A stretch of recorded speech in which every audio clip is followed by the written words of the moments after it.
Agora, 2h07, vamos seguindo com o nosso Boa Tarde Bahia, nosso estúdio, nosso convidado já está aqui. Vamos conversar com Maurício Passos, ele que é auditor fiscal do trabalho, chefe de inspeção do trabalho da Superintendência Regional do Trabalho aqui na Bahia. Seja muito bem-vindo, Maurício, obrigada pela presença. Boa tarde, Lorena, boa tarde, ouvintes. Para a gente é uma satisfação estar podendo falar aqui um pouco de um tema tão caro para a sociedade, né? Que é essa questão do trabalho análogo a escravo e, enfim, é muito importante que a gente apresente essa situação que permanece desde a abolição da escravatura até os momentos atuais, permanece ainda como uma chaga da nossa sociedade. Verdade, Maurício. Antes da gente começar, de fato, aqui a destrinchar os temas, vamos explicar para quem está em casa, quem está ouvindo, quem está assistindo no YouTube também, o que determina um trabalho análogo à escravidão.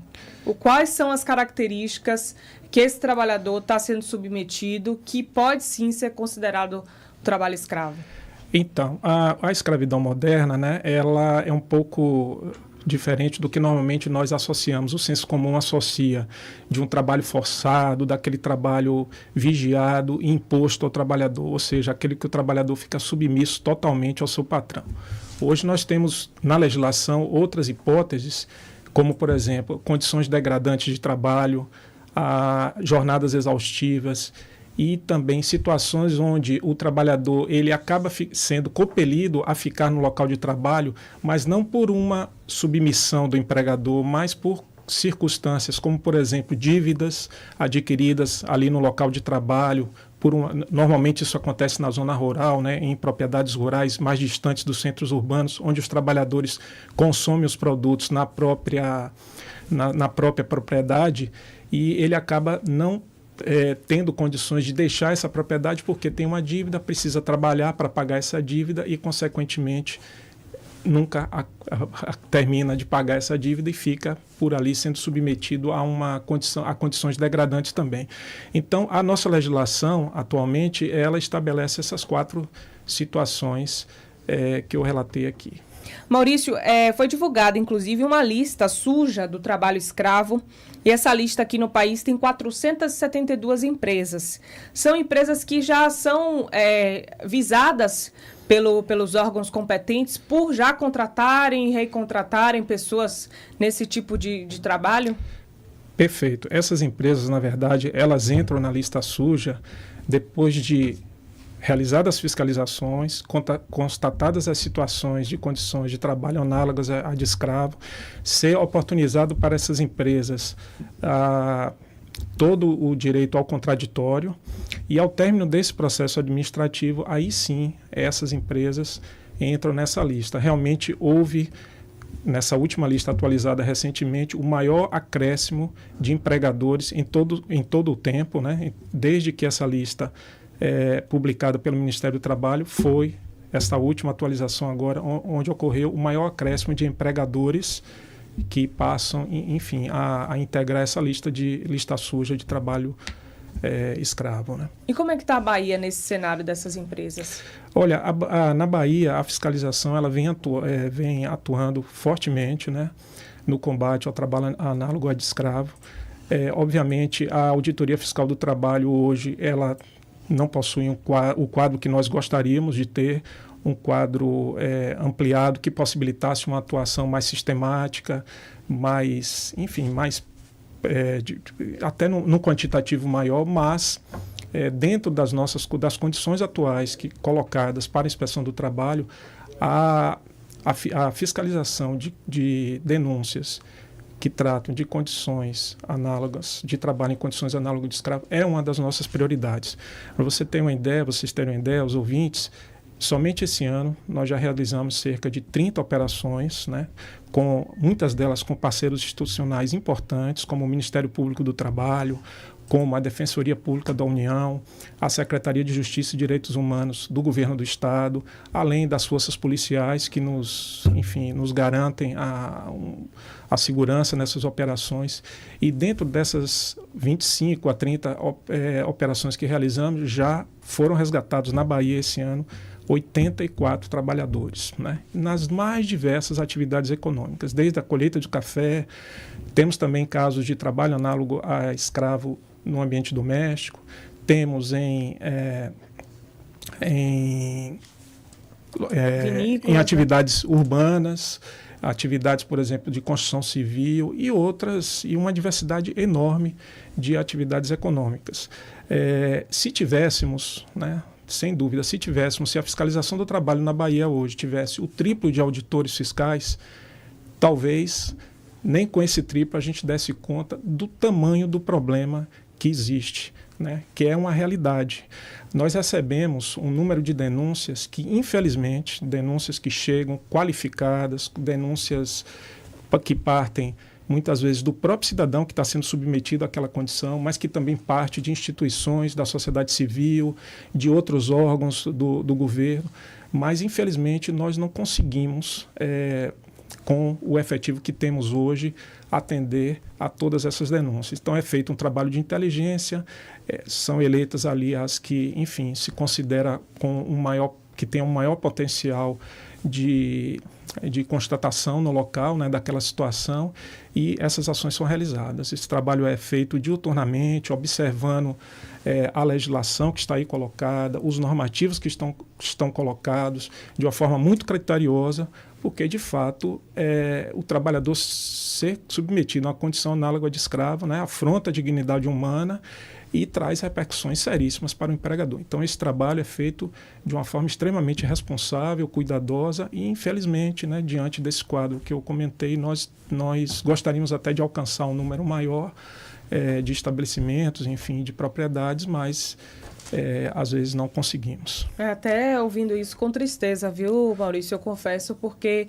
imagine, e eu percebi, acredito que o nosso ouvinte também, o quanto a gente já tem falado de fiscalizações, de resgates. Acho que nos últimos anos a gente tem falado mais disso, né, desse tipo de ação, mas a situação poderia ser bem pior. Então tem outras pessoas que não estão conseguindo ser resgatadas neste momento, por exemplo, né? Perfeito. O que nós conseguimos alcançar hoje traz resultados, como eu disse, né, tivemos este ano, até o momento, 84 trabalhadores resgatados, que nos últimos 5 anos é o maior quantitativo de resgates aqui na Bahia, que já foi feito até então. Nós temos uma coordenação dedicada a essa atividade, uma equipe dedicada a essa atividade, mas, enfim, a realidade colocada, né, posta aí fora, ela demanda realmente uma atuação, talvez uma atuação muito maior, né? Nós temos uma expectativa, né? Vamos ter um novo concurso previsto agora para o início de 2024, um novo concurso para auditores fiscais, que é o agente do Estado que tem essa prerrogativa de caracterizar e reconhecer aquela situação e, a partir daí, todas as suas implicações legais. Então, é importante realmente a realização desse concurso, que já está confirmado, né, que foi uma grande conquista, né, da carreira, da categoria, mas, sem dúvida, o que precisa se alterar, né, o que precisa, não é só com fiscalização que vai se resolver essa situação, né? É preciso criar também outros mecanismos para que essa prática deixe de ser algo do nosso cotidiano, do nosso dia a dia, né? Que infelizmente é o que acontece. Eu acho que falta punição, viu, Maurício? Uma punição mais severa, tinha que dar cadeia, porque a gente vê aí uma multa, responde um termo, mas eles voltam a trabalhar. A gente viu aí as vinícolas, que foi uma das maiores apreensões, né, no sul do estado, com baianos por lá, que eram colocados em condições de degradantes, situação de fato desesperadora. As vinícolas, a Salton, a Aurora e a Garibaldi, pagaram uma multa e tá tudo certo, tá tudo resolvido. E cadê o dono? Não vai preso, né? Tinha que punir, tinha que prender essas pessoas. A nossa esfera, né, a nossa esfera de competência, obviamente, da fiscalização do trabalho é na esfera administrativa, mas há repercussões penais, né? Mas, de fato, isso também é uma realidade e a gente tem que trabalhar com a realidade. São muito poucos os casos onde há condenações, né? Muitas vezes essa pena é transacionada e não se... acordo. O Ministério Público do Trabalho atua, o Ministério Público Federal também atua, né, nos casos onde os processos penais são iniciados, mas, enfim, eu acho que você tem toda a razão, a gente precisa avançar também em outras esferas para que, de fato, essa política pública, ela dê resultado efetivo, né? E um outro detalhe que eu queria só comentar aqui, aproveitar a oportunidade, muitas vezes esses trabalhadores, eles têm um histórico de vida muito sofrido, né?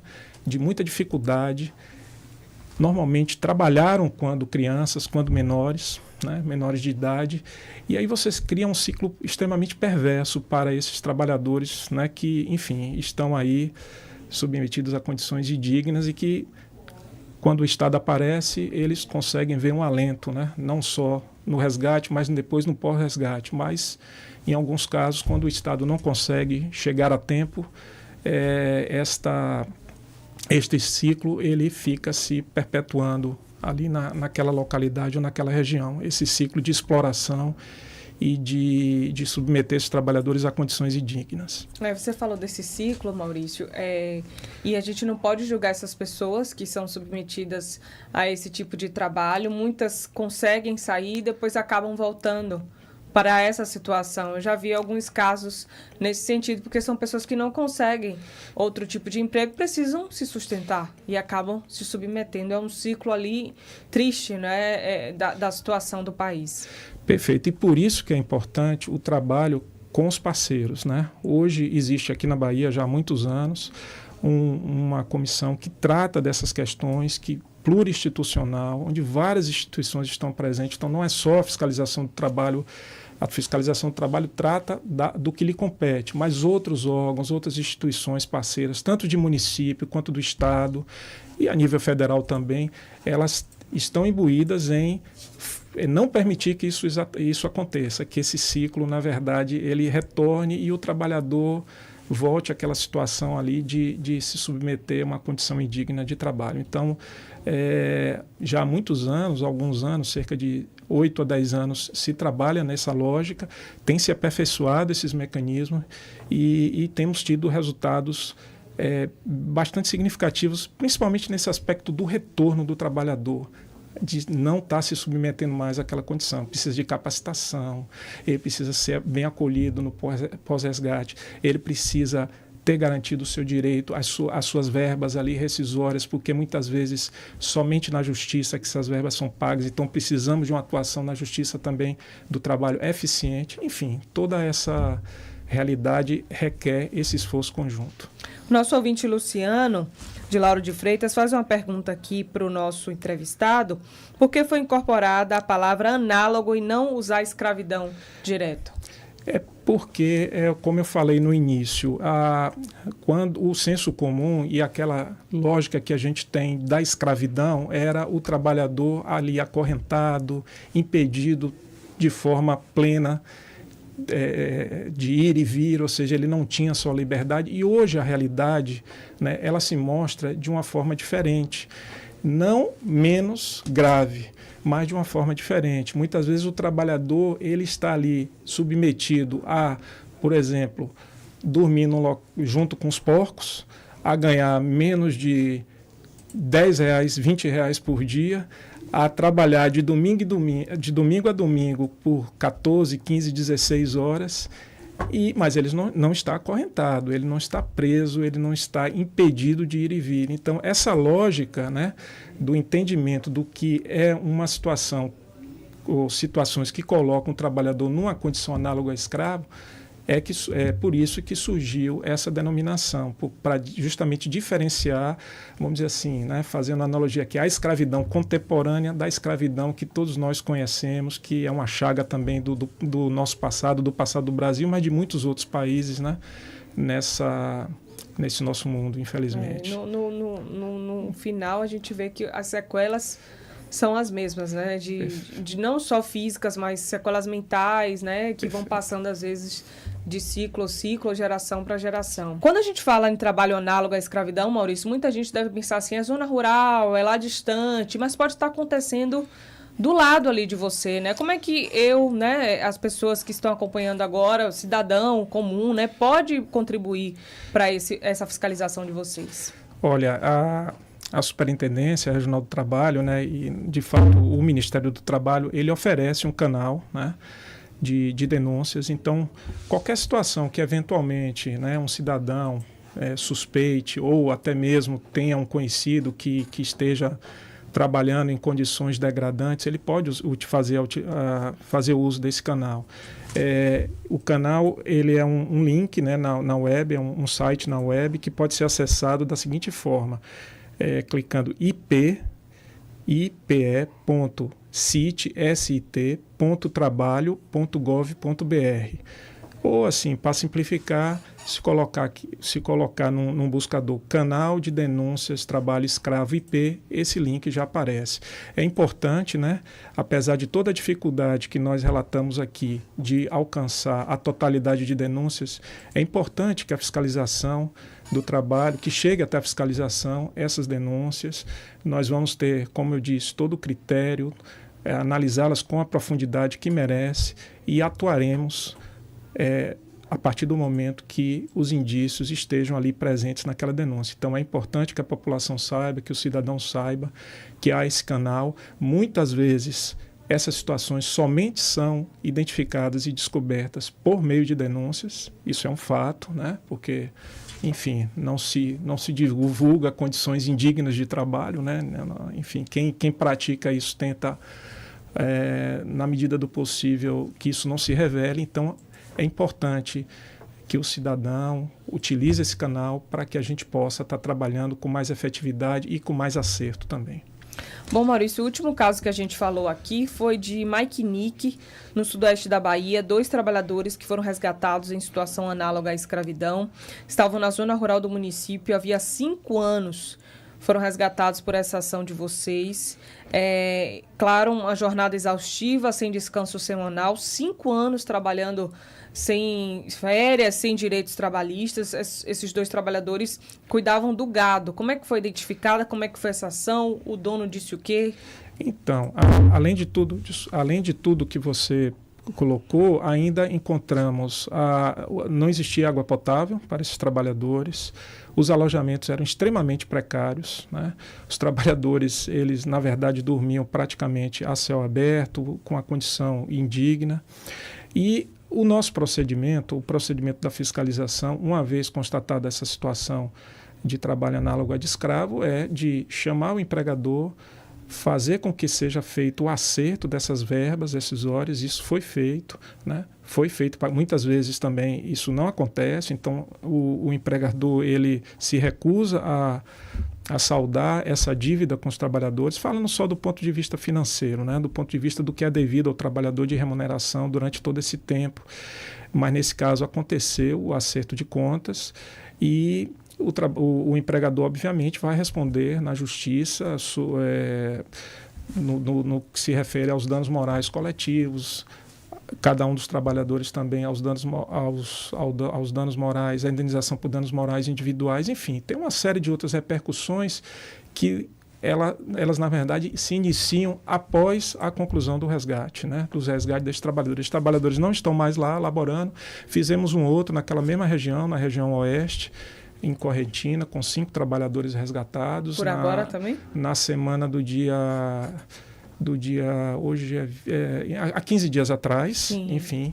E é como eu te disse, Lorena, nós temos uma equipe envolvida nesse trabalho, estamos tentando reverter esse quadro, apesar de sabermos que é uma realidade que precisa de muito mais força e muito mais apoio aí plurinstitucional para que a gente consiga enfrentar esse desafio que é trabalhar minimizando essas situações de trabalho análogo a escravo. Com certeza. Quero agradecer a você, Maurício, pela participação aqui no Boa Tarde Bahia. Muito obrigada. Sucesso aí no trabalho de vocês, viu?